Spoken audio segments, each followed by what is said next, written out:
সাহাবারা এই প্রশ্ন নবীকে করেছিলেন, হে আল্লাহর নবী সহবাস করা ইবাদত কিভাবে হলো? নবী বলছেন শোনো, এই কাজটা যদি তুমি অন্য কোন নারীর সাথে করো তাহলে কি সওয়াব না জেনা? বলেন, অন্য নারীর সাথে করলে জেনা, যেটা অন্য নারীর সাথে জেনা, নিজের বিবির সাথে সেটা সওয়াব। তিনটি কথা কবুল বলেছেন, তিনটা ছেড়ে দিলাম। দুটো সাক্ষী সামনে, ছেলে আর মেয়ে বসে আছে। ছেলেটা যদি বলে আমি তোমার স্বামী, মেয়েটা যদি বলে স্ত্রী হিসেবে অ্যাকসেপ্ট করে নিলাম। খুতবাটা বিয়েতে সুন্নাত, খুতবা না হলে যে বিয়ে হবে না ব্যাপারটা তা নয়। দুজন মুসলমান সাবালক পুরুষ সাক্ষীর সামনে এই রকম বললে বিয়ে হয়ে যায়। এরপরে ওই নারীটা ওই পুরুষের জন্য একে অপরের জন্য পোশাক। বলুন সুবহানাল্লাহ। কি দিয়ে হলো ভাই? কি দিয়ে? ইজাব কবুলের দ্বারা, জবান দ্বারা। এইবার বিয়ে হয়েছে, সবকিছু রেডি, গাড়িতে উঠতে যাবে, খাট গদি তোষক আল্লাহ আলমারি সব দেয়া হয়ে গেছে। স্করপিও গাড়ি এনেছে, ছেলে ফুল সাজিয়ে বসে গেছে, ছেলে মেয়েটাও বসে গেছে। হঠাৎ পিছন থেকে তখন ওই মেয়ের বাপ বলছে আপদ বিলাই হয়েছে। ছেলেটা এসছিল হারামখোর ফকির, পিছনে মনে মনে বলছে ফকিরের বাচ্চা, ওর বাপ জীবনে খাট শোয়ায়নি, ওর মা জীবনে খাটে কোনোদিন কোলে নিয়ে ঘুমায়নি, ও ছোট লোকের বাচ্চা জীবনে বাইক দেখেনি, সোনার অলংকার দেখেনি, আমার ঘর শুদ্ধ ধুয়ে নিয়ে চলে গেছে। এটা শুনে একজন ওই ছেলে পক্ষের, ওটা ছেলের বাপের কাছে গিয়ে বলেছে। এবার এই মেয়েটা সংসার করবে তো? ছেলের বাপ বলছে কি আমি ফকিরের বাচ্চা? ছেলে বলছে আমি ফকির। সঙ্গে সঙ্গে বলছে তোর 1 2 3 তালাক, 1 2 3 তালাক। এইবার ওই 3 বার তালাক দিয়ে মেয়েটার গায়ে হাত দেওয়া যাবে? কথা বলে না। তবে কোন বুড়োর কাছে দিয়ে বিয়ে দিয়ে ফিরিয়ে নেওয়া যাবে, তাই তো? হ্যাঁ না বলেন? বলে হ্যাঁ। এটা শুনে রাখেন, নিজের ঈমানটা ঠিক করেন। ইমামে আজম আবু হানিফার মাসলাক অনুযায়ী ভাড়াটে ষাঁড় বলে তিনি পরিষ্কার বলে দিয়েছে, তার কওল রয়েছে ভাড়াটে ষাঁড় কারা? যারা নিজের বউকে 3 তালাক দিয়ে কোন পাড়ার একটা লোককে দিয়ে কন্টাক্ট করিয়ে তোর 5000 টাকা দেবো, তোর ইসমাইল লুঙ্গি কিনে দেবো, তো 6 মাসের চাল দেবো, তুই আমার বউটা নিয়ে 1 রাত থাকবি, সকালবেলা কোন রকমে ছেড়ে দিবি, বাকি আমি নিয়ে নেবো। এটা এখনো পর্যন্ত হয় না? হয় না? এই এখানে মাদ্রাসা রয়েছে, শাইখুল হাদিস রয়েছে, বড় বড় ওলামা রয়েছে। এরকম নোংরা কাজ করার আগে কোনোদিন কোন যোগ্য আলেমের কাছে বসেছেন যে রাগের মাথায় হোক, মদ খেয়ে হোক, আর মাথায় বাজ পড়ে হোক, আমার বউকে 3 তালাক দিয়েছি, এখন কি করে ফেরত নেব? জিজ্ঞাসা করেছেন কোনোদিন? কোথাকার কোন চুটকে, কোথাকার কোন মুন্সি বলে দিয়েছে হ্যাঁ হ্যাঁ তালাক দিলে বউ ফিরিয়ে পাওয়া যায়? বললে কি করে? বলে সে পাড়ায় যে সমস্ত বুড়ো ঘুরছে, একদম বুড়ো ষাঁড়ের মতো, যারা কোনো শরীরে ক্ষমতা নাই, ওরকম একটা ধরে রাত্রেবেলা শুধু রেখে সকালবেলা তুলে নিও, হয়ে যাবে। ছি ছি ছি ছি। এইটা নিয়ে পার্লামেন্টে তুমুল বিতর্ক হয়েছে। এটা অমুসলিমদের কাছে হাসির খোরাক যে ইসলাম এইরকম ধর্ম, এইরকম ধর্ম। স্বামী তালাক দিল, বউটা কি অপরাধ করলো? কেন সে একটা পুরুষের কাছে শুতে যাবে? কেন একটা পুরুষের সঙ্গে সে রাত কাটাতে যাবে? এটা একটা কলেজের ছাত্র, একটা শিক্ষিত মুসলমান প্রশ্ন করার অধিকার আছে না নাই? এবার আসল সত্য কোনটা শুনে রাখুন। কোরআন বলছে তালাকু মাররাতান, তালাক 2 বার। একবার হয়ে গেল তালাক, তালাক 2 বার পর্যন্ত ঠিক আছে। যদি কেউ একসাথে স্ত্রীকে রাগের মাথায় হোক কিংবা স্ত্রীকে যদি একসঙ্গে মদ খেয়ে তালাক দেয়, বলে যদি মদ খেয়ে তালাক হবে। এখন ইমাম সাহেব দেখছে যে পয়সাওয়ালা লোক, যদি না বলি আমার ইমামতিরা যাবে, বলছে তুমি বাংলা মাল খেয়েছিলে না ওই ইংলিশ মাল খেয়েছিলে? বলছে বিলাতি মাল। বলছে বিলাতি মালে তালাক হয় না, ফতোয়া দিয়ে দিলে। অথচ তালাক আর বিবাহ এটা হেসে হোক, কেসে হোক, কষ্ট করে হোক, ঠাট্টায় হোক, মুখ দিয়ে বললেই হয়ে যায়। ইসলাম কোরআন বলছে তালাকু মাররাতান, তালাক হলো 2 বার। কেউ যদি দ্বিতীয়বারের বেশি 3 বার তালাক দেয়, অতক্ষণ পর্যন্ত ফিরে পাবে না যতক্ষণ ওই যে স্ত্রী তালাক প্রাপ্তা হয়েছে সে এই স্বামীর কাছ থেকে চলে গিয়ে যদি কোনো অন্য পুরুষকে আরেকটা বিয়ে করে, দ্বিতীয় যাকে বিয়ে করবে সেই দ্বিতীয় স্বামী যদি মারা যায় অথবা যদি তালাক দেয়, তার ইদ্যত পালন করার পরে পৃথিবীর সব পুরুষ যেমন এই দ্বিতীয় স্বামী তালাক হয়ে যাওয়ার পরে নারীর জন্য বৈধ, আগের স্বামী অর্থাৎ সে ওই একই কাস্টমারের পাল্লায় পড়বে। বিষয়টা বুঝিয়ে বলি। স্ত্রী তালাক হয়ে গেছে মানে আগের স্বামীর সাথে কোনো সম্পর্ক নাই। এখন স্ত্রী দেখছে আমি এই পাড়ার একজনের সঙ্গে বিয়ে করব, স্বামী যখন তালাক হয়ে গেছে আর কি করব, 3 তালাক হয়ে গেছে। বিয়ে করার পরে বছর তিনিকের মাথায় ওই দ্বিতীয় স্বামীটা একদিন দেউলা বাজারে গিয়ে হার্ট অ্যাটাক করে মারা গেছে, অথবা স্বামীটা দ্বিতীয় স্বামী তালাক দিয়েছে, ইদ্যত পালন বা ইদ্যত শেষ হয়ে গেল, সময়কাল যাওয়ার পরে এই নারীটা পৃথিবীর সব পুরুষের মানে যে সমস্ত পুরুষ তার জন্য বৈধ, এই রকম এই আগের স্বামীটা এইবার সেই নারীকে বিয়ে করতে পারবে। কিছু বুঝতে পারলেন না? পারলেন না? দ্বিতীয় বিয়ে হয়ে দ্বিতীয় স্বামী মারা যায় বা যদি তালাক দেয় নিজের ইচ্ছায়, তবে পূর্বের স্বামী ফিরে পাবে। তা না হলে ওই রাত্রেবেলা 500 টাকা দিয়ে সকালবেলা বিরিয়ানি খাইয়ে দেওয়ার নাম করে রাত 12টায় ঢুকবে আর ভোর 4টার সময় উঠে মিছে মিছে চলে আসবে, হয় না। হাত্তা তানকিহা জাওজান গায়রা, যতক্ষণ স্বামী এবং স্ত্রী শারীরিক সম্পর্ক দ্বিতীয় স্বামীর সাথে না হবে আগের স্বামী আর ফিরে পাচ্ছে না। এটা মনে থাকবে। রেগে গিয়ে বউকে তালাক দেবেন নাকি? এ কাজ জীবনে করবেন না। সবচাইতে নিকৃষ্ট হালাল শরিয়াতে দুটি, একটা ভিক্ষাবৃত্তি করা আর একটা তালাক দেওয়া। আর এই কাজ মুসলমানের মধ্যে ভিক্ষুকের সংখ্যা সবচাইতে বেশি। ভালো মানুষ, সুস্থ সবল মানুষ, লা ইলাহা ইল্লাল্লাহ মুহাম্মাদুর রাসূলুল্লাহ, লা ইলাহা ইল্লাল্লাহ, আরে কলেমাটা ভিক্ষা করে কেমন নেওয়ার কেন? এই কাজ করো না। ভিক্ষা মানুষের মাথা নিচু করে দেয়, ভিক্ষা মানুষকে ছোট করে। ভিক্ষুক জীবনে সমাজে কোনো ভালো কাজ করতে পারে না। আর ইসলাম ভিক্ষুক বন্ধ করতে এসেছে। ইসলাম এসেছে মানুষকে স্বাবলম্বী হওয়ার জন্য। বলুন সুবহানাল্লাহ। আমি প্রথমে শোনাচ্ছিলাম ভাই, এত জলসা না দিয়ে, এত বড় বড় জলসা না দিয়ে পাড়ায় একটা শিক্ষিত বেকার ছেলের একটা কম্পিউটারের দোকান করে দাও। 5টা জলসা বন্ধ করে একটা জলসা করে বাকি টাকাটা বাঁচিয়ে একটা বিধবা মায়ের জন্য সেলাইয়ের মেশিন কিনে দাও। একটা ছেলে পঙ্গু হয়ে গেছে, হ্যান্ডিক্যাপ হয়ে গেছে, কেন সে মাথায় টুপি দিয়ে লা ইলাহা ইল্লাল্লাহ করে ভিক্ষা করবে? মহল্লার মানুষ 500-1000 করে যাকাতের টাকা দিয়ে ওই ছেলেটার জন্য তুমি ছোট একটা ব্যবসা করে দাও, সে বাড়িতে বসে বসে উপার্জন করতে পারবে। তাহলে অন্তত মুসলমান সমাজের মানুষ মাথা তুলে বাঁচতে পারত। আপনারা কি বলছেন বলেন? কোন বিধবা মা যদি বিধবা হয়ে বাড়িতে ফিরে আসে, তার তো ভিক্ষা করা ছাড়া, কলকাতায় কাজ করে ছাড়া, তার দেহটা বিক্রি করে পতিতা বিক্রি করে ছাড়া, তার বাচ্চাটাকে হোটেলে কাজ করানো ছাড়া তার তো বাঁচার রাস্তা নাই। কেন? আমি আমার বিবি নিয়ে সুখে আছি, আমি আমারটা নিয়ে শান্তি আছি, পাড়ার লোকের ভাবার সময় আমার নাই। অথচ ইসলামে মানুষ জাহান্নামে বেশি যাবে শুধু নামাজ পড়ার কারণে নয়, আরো কয়েকটা কারণ। কি কি? জান্নাতি ব্যক্তিরা জান্নাতে বসে বসে জাহান্নামীদের দিকে দেখতে পাবে, দেখে বলবে ভাই তোরা জাহান্নামে কেন এলি রে? কোরআন বলছে ফি জান্নাতিন ইয়াতাসাআলুন আনিল মুজরিমিনা মা সালাকাকুম ফি সাকার قالوا لم نكن من المصلين ولم نكن نطعم المسكين وكنا نخوض مع الخائضين وكنا نكذب بيوم الدين حتى أتانا اليقين فما تنفعهم شفاعة الشافعين। 29 পারা সূরা মুদ্দাসসিরের 42 নম্বর আয়াতে জান্নাতি ঈমানদার মুমিন ব্যক্তি, আমরা যারা আল্লাহকে বিশ্বাস করেছি, রাসূলের উপরে বিশ্বাস করে নবীর সুন্নাতকে মজবুত করে ধরে নিয়েছি, মরণের পরে আমরা ইনশাআল্লাহ জান্নাতি হব। জোরে বলেন ইনশাআল্লাহ জান্নাতে বসে বসে যখন জাহান্নামী আগুনের দিকে তাকাবো, আগুনের দিকে তাকিয়ে তখন জান্নাতি ব্যক্তিরা প্রশ্ন করবে, সেলিম ভাই, আব্দুল গফফার ভাই, একই সঙ্গে ছিলাম, টাকা পয়সা জমি জায়গা সব তো ছিল, বিশাল প্রভাব ছিল, সম্পদ ছিল, জমি জায়গা সব ছিল, কিন্তু কি কারণে জাহান্নামে এলি এটা বুঝতে পারলাম না।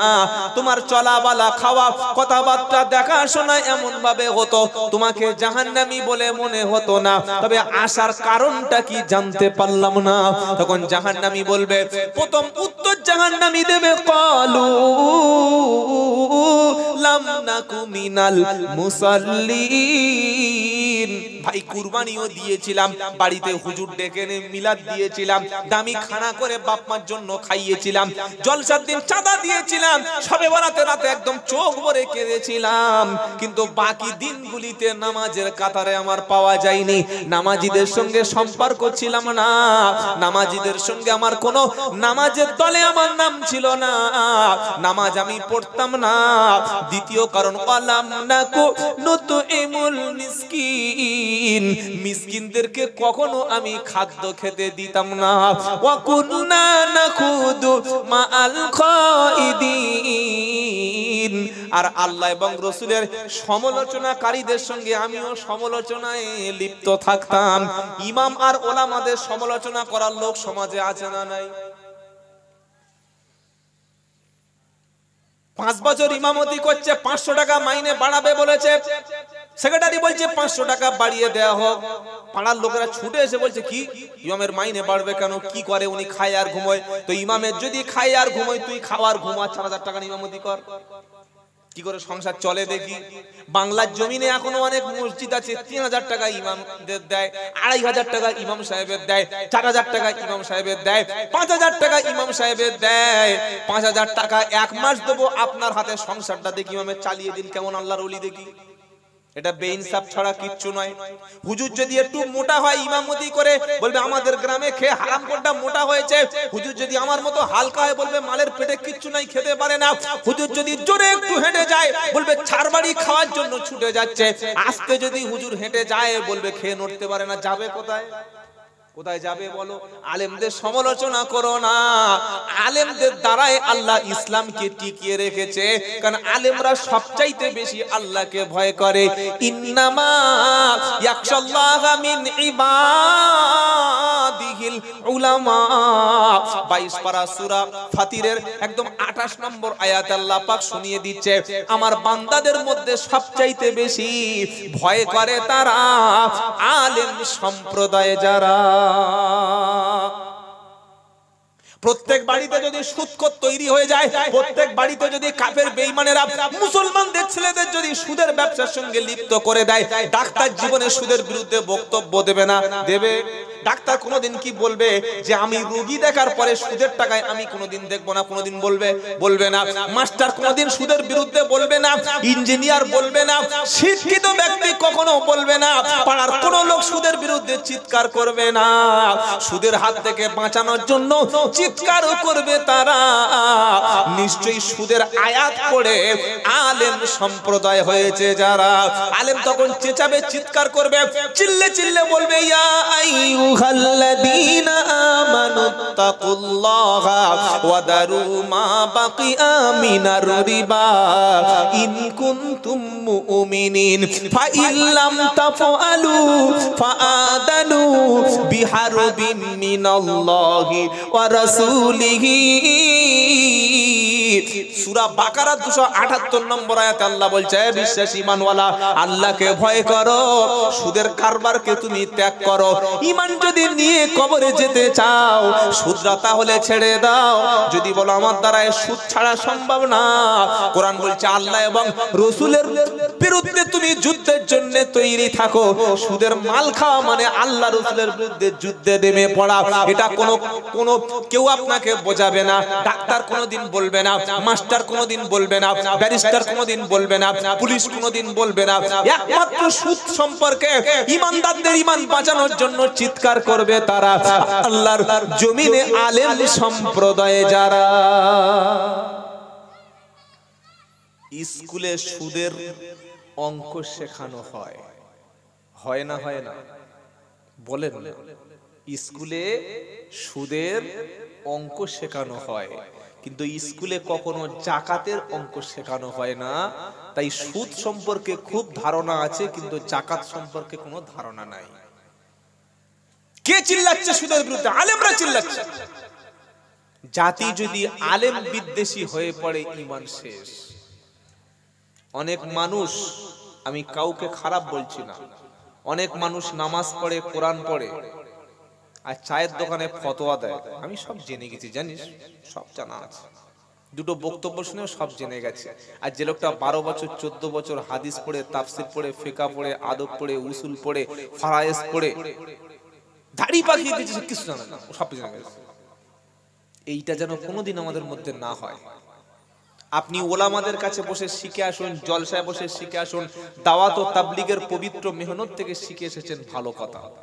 কিন্তু কোনোদিন আলেমের সামনে গিয়ে বেশি আলেমের চাইতে বড় হতে যাবেন না। আর আলেমকে, আলেম হলো সে ইলম অনুযায়ী আমল করে, যে সত্যের জন্যে হক কথাটা কোরআন হাদিস থেকে বলে, যে দাওয়াত কমে যাবে, মুরিদ কমে যাবে, ইমামতি থাকবে না, চাকরি চলে যাবে, এই জন্য সত্যটা গোপন করব, এটা আসলে আলেম না। কথা মনে থাকবে বাবা।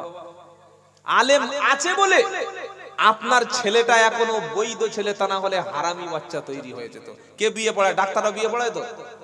কথা বলে। আপনাদের এলাকায় বিয়ে কে পড়ায়? হাই স্কুলের প্রধান শিক্ষক, তাই তো? ডাক্তারও নাই, মাস্টারও নাই, ইঞ্জিনিয়ার নাই, পণ্ডিত নাই, ব্যারিস্টার নাই। আলেম আছে বলে ছেলে আর মেয়ের বিয়েটা বৈধ। আলেম যদি বলে বিয়ে পড়াবো না, তখন ছেলে হবে, মেয়ে হবে, কিন্তু ওই প্রোডাকশন মালটা হারামি তৈরি হবে, হালালাত তৈরি হবে। কিছু বুঝতে পারছেন? শুনে খুব খারাপ লাগছে, ভাবছে এত রাত্রে বলে এরকম ভয়ঙ্কর লোকের কে আনলো। আলেম আছে বলে তোমার জানাজার নামাজটা হচ্ছে। আলেম যেদিন দুনিয়া থেকে চলে যাবে, মাদ্রাসাগুলো যেদিন বন্ধ করে দেওয়া হবে, মসজিদে যেদিন আলেম শূন্য হয়ে যাবে, তখন এই কুকুরের মতো রাস্তায় পড়ে থাকবে, জানাজার লোক পাওয়া যাবে না। করোনার সময় বাংলাদেশে দেখেন নাই, লাশ রাস্তায় পড়ে আছে, ডাক্তার সাইড কাটছে। এই বাবাজিরা, সোনালালেরা, মানুষ করোনার সময় আপনাদের এলাকায় লোক মরেছিল না মরে নাই? কথা বলছেন না। ও ভালো লোক মরে গেছে বলছে করোনা, খারাপ লোক মরে গেছে বলছে করোনা, কাশছে বলছে করোনা, হাঁচি বলছে করোনা, দিনে 6 বার পায়খানা করছে, যা হচ্ছে খালি করোনা। করোনার সময় ডাক্তাররা কাছে এসেছিল, এখানে ডাক্তার বসে সেই 6 ফুট দূর থেকে রোগীর থেকে লাইট মেরে এখান থেকে প্রেসক্রিপশন করছে, ডাক্তারই আসে না।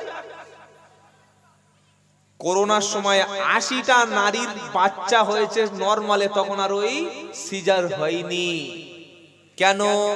ডাক্তার জানে সিজার করতে গিয়ে যদি আমি সিজার হয়ে যাই, কি বুঝলেন? ডাক্তারখানা বন্ধ, পুরো বন্ধ। ফোনে তখন প্রেসক্রিপশন করছে মাস্টার। ও সর্বনাশ, মাস্টার দেখি নাকে 3টে মাস্ক পরে ঘুরছে, সেই গরু যেরা মুখে মুখোশ পরে দেয়, এটা মাস্টার। ইঞ্জিনিয়ার পাত্তাই নাই, শিক্ষিত কেউ নাই। দেখেছেন কোন ইমাম সাহেব ইমাম মতি ছেড়ে বাড়িতে শুয়েছিল? দেখেছেন? কথা বলে না। আছে? নাই। আপনার বাপ মরে গেছে, ওই ইমাম এসে মাইয়েতের পাশে গোসল দিয়েছে, দিয়েছে না দেয় নাই? ওই মুয়াজ্জিনটা দিয়েছে। কে থাকবে আপনার পাশে?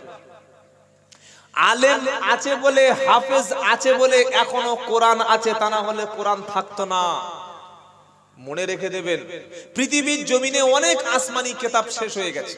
তাওরাত, ইনজিল, জাবুর, এগুলো আসমানি কিতাব না মানুষের তৈরি কিতাব? সব আল্লাহ নাজিল করেছে। তাওরাত কিন্তু নাই, বিকৃতি হয়ে গেছে। কিন্তু হাফেজ আছে বলে আজও পর্যন্ত আপনি বিশুদ্ধভাবে কোরআন শুনতে পাচ্ছেন। আর এই কোরআনটাকে আল্লাহ তাআলা হাফেজদের দ্বারা কিয়ামত দিন পর্যন্ত তিনি টিকিয়ে রাখবেন। জোরে বলেন আল্লাহর ওয়াদা, আমি কোরআন হেফাজত করব। নিজের সন্তানকে আলেম বানান। সারা জীবন ঠকে এসেছেন, বাপ মরে গেছে, বাড়িতে মিলাদ, সকাল থেকে কোরআন শরীফ, ছোলা খতম, এটা খতম, ওটা খতম, কোনদিন বাপের জন্য নিজে কোরআন শরীফ পড়ে কেঁদেছেন? কোনদিন মায়ের কবরের কাছে নিজে কলেমা শরীফ পড়ে গিয়ে কেঁদেছেন? কোনদিন বাপের কবরটা একা জিয়ারত করার মন চায় না? এটাই হচ্ছে আলেম থাকার ফল।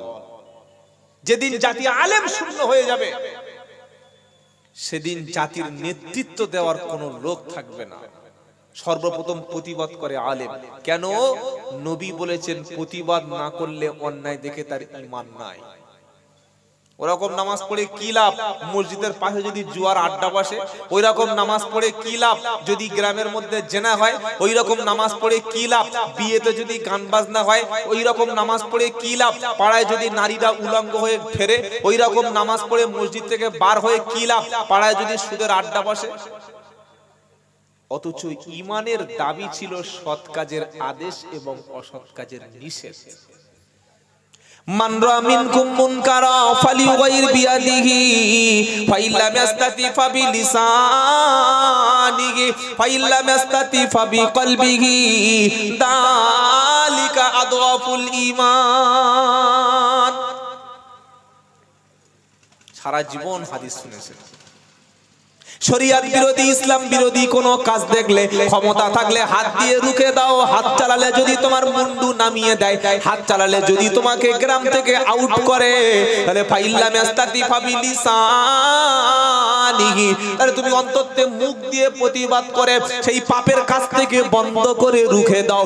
মুখ দিয়ে প্রতিবাদ করলে যদি তোমার পাড়া থেকে বার করে দেয়, মুখ দিয়ে প্রতিবাদ করলে যদি তুমি বাঁচতে না পারো, ফাইল্লাম ইস্তাতি ফাবিকলবিহি, কমপক্ষে অন্তর থেকে ঘৃণা করো। অন্যায় দেখে অন্তর থেকে ঘৃণা করা হলো দালিকা আদওয়াফুল ঈমান, এটাই হলো দুর্বল ঈমান।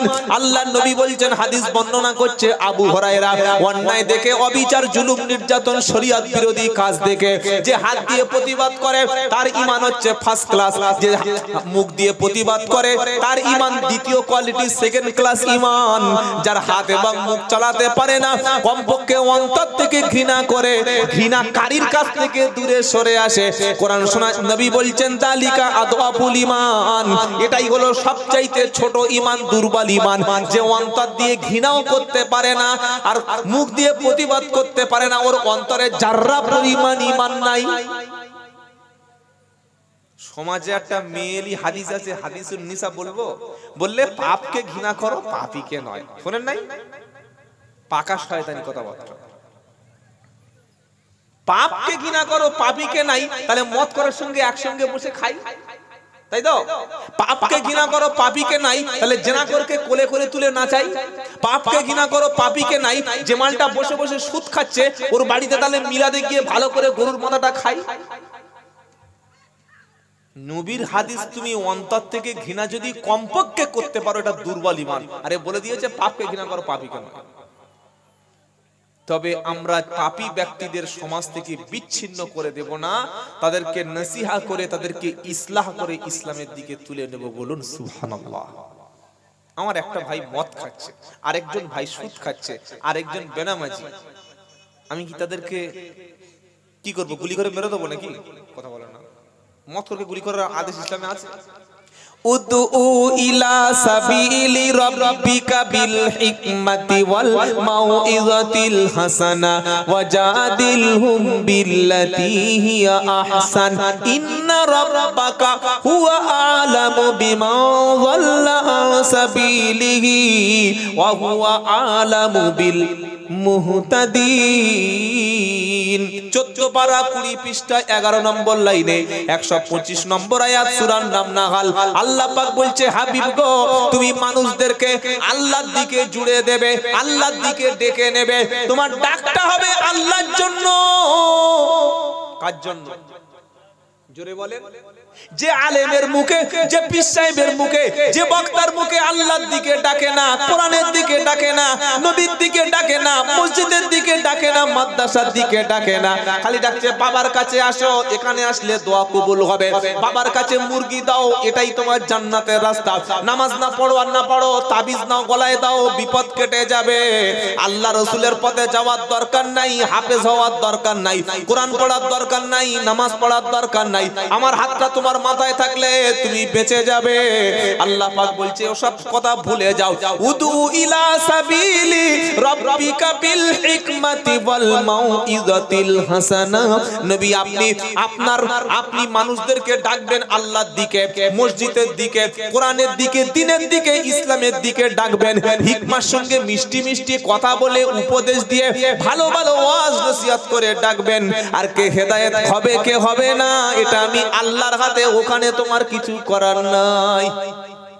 প্রত্যেকটা দাঈর একটাই উদ্দেশ্য, মানুষকে আল্লাহর দিকে জুড়ে দেবো। বলুন ইনশাআল্লাহ। এখন তো আমরা দলের দিকে ডাকছি, আমার দলটা ঠিক, আমার দরবারটা ঠিক, আমার পীরটা ঠিক, বাদ বাকি সব বাতিল। কেন ভাই? কেন আমরা এক আল্লাহর দিকে ডাকতে পারি না? কেন মুসলমান বলতে পারছি না? আমি ফুরফুরা, আমি তবলিগ জামাত, আমি আজানগাছি, আমি কাদরিয়া, আমি চিশতিয়া। পরিচয় কবরে সব চলবে তো। মার রব্বুক, তোমার রব কে? আল্লাহ। মান দীনুক, তোমার দিন কি? আমি ফুরফুরা, মেরে ছাল চামড়া ছাড়িয়ে নিহেড়ে মাছ বানিয়ে দেব। মান দীনুক, তোমার দিন কি? বেরিলি, মেরে তোমার একদম পুরো বেল ফাটিয়ে দেবে, মাথার কদবেলটা। মান দীনুক, তোমার দিন কি? তবলিগ জামাত, চামড়া পুরো একদম মুরগির মতো ছাড়িয়ে নেবে। প্রত্যেকের কিন্তু পরিচয় থাকবে মুসলমান। ফুরফুরা একটা জায়গার নাম, তবলিগ জামাত একটা পবিত্র মেহনতের নাম। কি বলছেন আপনারা? কিন্তু এ নিয়ে আমাদের পরিচয়টা কেন হবে ভাই? একটা লোক মরে গেছে, একটা লোকের বাড়ি মিলাদ হবে, আমরা যাচ্ছি না। কেন? ও আমাদের দলের নয়। একটা লোক কোরআন হাতে করে মানুষকে মসজিদে এসে বলছে ভাই কোরআন পড়তে জানো? না আমি জানি না। কোরআন জানো না? না। তোমার নাম কি? উসমান। মুসলমান বলে মুসলমান না, কাঁচা একটু গরুর গোশ খেয়েছি, দেখো মুখে মাল গোশ লেগে আসে দাঁতে। উসমান নাম, মুসলমান, কোরআন শিখুনি? কত বয়স? 42। ছেলে মেয়ে কটা? 6টা। কি করো? কি করবো? বসে বসে খাই। তা কোরআন শিখুনি? দাঁত বার করে হ্যাঁ না। তা ভাই আমরা এসেছি, একটু বসো না। ওযু জানো? বলে ওযু সেই বিয়ের সময় একবার করেছিল। কবে? বিয়ে করতে যাওয়ার সময় ওযু করেছে, তারপরে আর ওই বিবির কাছে থেকেছে, ওযুও করেনি, গোসলও করেনি, ওই শুকিয়ে চলাচ্ছে। তা বললে ওযু জানো না? বললে হ্যাঁ জানি। হাত ধোয়া, পা ধোয়া, মুখ ধোয়া, নাক ধোয়া, কান ধোয়া, চোখ ধোয়া, দাঁত ধোয়া। এতগুলো? ওযুর ফরজ তো 4টে। কটা? ইয়া আইয়ুহাল্লাযীনা আমানু ইযা কুমতুম ইলাস সালাত ফাগসিলু উজুহাকুম ওয়া আইদিয়াকুম ইলাল মারাফিক ওয়ামসাউ বিরুসিকুম ওয়ারজুলাকুম ইলাল কাবাইন। 6 পারা 7 পৃষ্ঠা 6 নম্বর আয়াত 1 নম্বর লাইন সূরা মাইদা। ও বিশ্বাসী ঈমানওয়ালা, নামাজের জন্য যখন তৈরি হবে মুখটা ধুয়ে নাও, হাতের কোণের উপর পর্যন্ত ধুয়ে নাও, মাথা মাসাহ করো। ইমামে আজমের মতে মাথার কভাগের কভাগ, তাড়াতাড়ি বলেন, পুরো মাথাটা পানিতে ডুবিয়ে দাও, তাই তো নাকি? মাথা মাসাহ, তারপরে পাটা ধুয়ে নাও। এইটা যদি কাউকে হাত ধরে শিখিয়ে দেওয়া হয়, এরপরে বলছে ভাই তুমি সত্যি কোরআন জানো না? না বলছে, আমি তো কথা বলছি। তা নামাজ পড়ো কি দিয়ে? বলছে কুলু সূরাটা মুখস্থ আছে। কি সূরা? কুলু। আচ্ছা কুলু বলে কোন সূরা কোরআন শরীফে আছে? কিসের সূরা বলো? কুলু সূরা। তাহলে কুলু সূরাটা বড় দেই। বিসমিল্লাহির রহমানির রহিম। কুলু হুয়াল্লাহু আহাদুন আল্লাহুস সামাদ লাম ইয়ালিদ ওয়া লাম ইউলাদ ওয়া লাম ইয়াকুল লাহু কুফুয়ান আহাদ। আচ্ছা আপনারা বলুন, এই রকম পড়া যদি ফেরেশতারা শুনে, ফেরেশতারা কোরআনের সঙ্গে মিল করতে পারবে? ফেরেশতা মনে করছে তো কোরআন বলছে না, হয় বাপের জন্মের তারিখ বলছে, আর তা না হলে অন্য কোনো ভাষা আবিষ্কার বলছে। কুলু বলে কোন জিনিস তো সূরা ইখলাসে নেই। কুল হু আল্লাহু আহাদ আল্লাহুস সামাদ। সারা জীবন নামাজ পড়ে আসছে, ছামাত ছামাত করে চালিয়ে যাচ্ছে। ছামাত ছামাত তোর বোনাই হয় না, তোর বাপ হয় রে। লেখা আছে সমাদও বলছে ছামাত। এটা শেখার দরকার আছে। লাম ইয়ালিদ ওয়া লাম ইউলাদ ওয়া লাম ইয়াকুল লাহু কুফুয়ান আহাদ। এইটুকু সহি করার জন্য তোমাকে 14 বছর মাদ্রাসা যাওয়ার দরকার নাই। যারা কোরআন শেখাতে এসছে মসজিদে, ওদের পাশে বসে নিজের ভুলটা শিখে নাও, এখনো সময় আছে, শিখে নাও, দলাদলি করো না। আমার দলের লোক আমার পীর সাহেব মানা করে, তো কোন পীর সাহেব রে? কোন পীর সাহেব মানা করেছে? পীর তো হবে তিনি যিনি কোরআন শিখবে এবং শিখাবে। খাজা মঈনুদ্দিন চিশতি না আসলে হিন্দুস্তানে কোরআনের দাওয়াত থাকতো না। বড় পীর আব্দুল কাদের জিলানী না থাকলে দাওয়াতের কাজ হতো না। খাজা নিজামুদ্দিন চিশতি না থাকলে, নিজামুদ্দিন আউলিয়া না থাকলে কোরআনের দাওয়াত বন্ধ হয়েছে। তো ফুরফুরার আবু বকর সিদ্দিক না থাকলে বাংলার জমির মানুষ কোরআন পেত না। তুমি বলছো কোরআন শিখলে শেখা যাবে না? কোন দরবার থেকে মানা করেছে কোরআন শেখা যাবে না? না, আমাদের হুজুররা মানা করেছে। কেন মানা করেছে? হুজুররা জানে যে আমরা তো জেরক্সের মাল চালাচ্ছি ভাই। জেরক্স চলছে না, তাবিজ হাতে লিখে দিচ্ছে, সেটা ভিন্ন কথা। জায়েজ না জায়েজ, সুন্নাত বিদআত, শিরক বিদআত আলাদা। বড় বড় কোরআন শরীফ নিয়ে ফর করে মেশিনে চালিয়ে দিচ্ছে, একটু পর দেখি এত বড় ইয়াসিন বার হয়ে আসছে। ছি ছি ছি, এই কি কোরআনের সম্মান? হুজুর নাকি মানা করেছে কোরআন শেখা যাবে। মনে রাখবেন, হাক্কানি পীর সব সময় কোরআনের পক্ষে থাকে। জোরে বলুন সুবহানাল্লাহ। হাক্কানি পীরদেরকে আমরা মাথা তাজ বলে মনে করি, তাদের দ্বারা ইসলাম এসেছে। কিন্তু তুমি কে ভাই? তোমরা কারা যারা বলছো কোরআন শেখানো যাবে না, কোরআন শেখা যাবে না?